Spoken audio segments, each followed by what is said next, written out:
घेऊन शिजार ताजा ताजा दादा ताजा ताजा चिकना चिकना म्हावरा माझा घेऊन शिजार ताजा ताजा दादा ताजा ताजा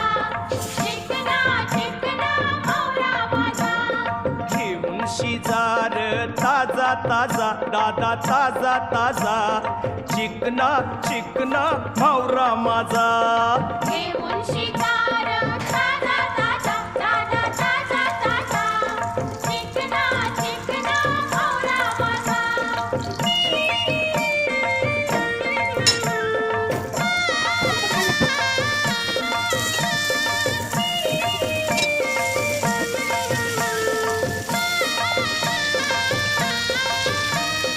विश्वास ठेवर सांगतय नक्की या